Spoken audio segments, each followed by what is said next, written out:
又到周末了，又要做清洁。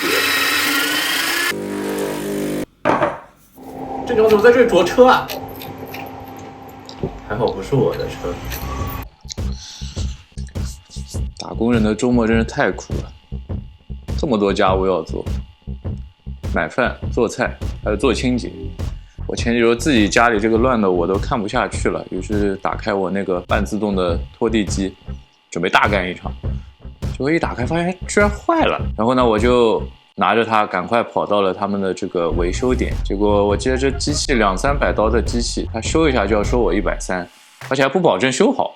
说澳洲这个人工和这个服务质量是不是离谱？然后呢，我自己想了一下，130不包修好，那我不如自己试着修一下。于是我就跑去网上买了工具，买回来发现那个工具的那个螺丝口和我这个拖地机的是不匹配的。然后我又下单了第二次总算是能打开了，费了9牛2虎之力把它修了，找到了原因，应该是那个出水口堵住了，可能是打扫的频率太低，然后堵住了。好不容易修好了，发现又装不回去了，这设计简直是离谱。费了9牛2虎之力，好不容易把它里面的电池啊、管道啊全部塞回去了，然后把它装上了。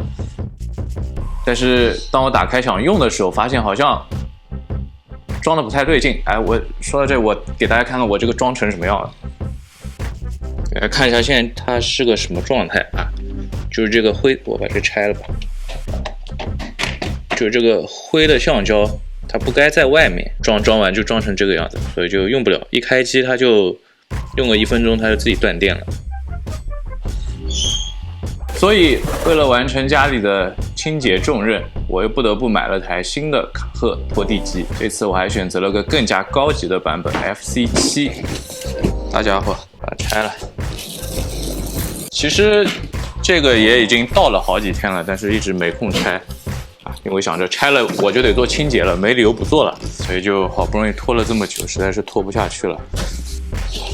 然后这就是它的主体了。这里面还有一大包这个东西，别的就空了啊！看看这个小盒子里有些什么？这个水箱、电源，不知道是什么配件，一会儿看一下说明。这个是一个盖子吧，4个滚轮，就是这些东西了啊，都空了。我们就很快的把它拼起来，然后试一下这个效果。现在给它充着电，一会儿充完了之后试一下这个效果怎么样。吃一块牛排，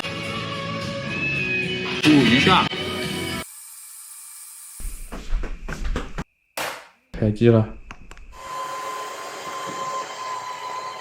好脏。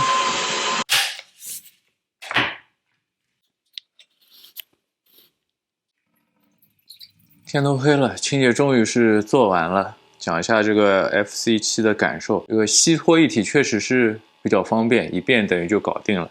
然后我自己感觉它比之前我戴森的吸尘机吸的甚至还要干净一些，可能因为它边吸边拖，所以让人感觉就更加干净吧。出水量好像也比上一代要多啊，所以这个可以。电量和这个动力对我这个家来说也完全足够了。虽然重，但是移动起来的时候是手感很轻的。最后清洗也算比较简单，因为拆下来之后，刚拆完，我先把那些滚轮上面的毛发清理一下，扔洗衣机就可以洗了。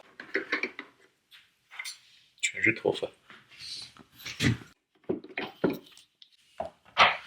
把这洗了就行了。总的来说就是不错啊，很高兴。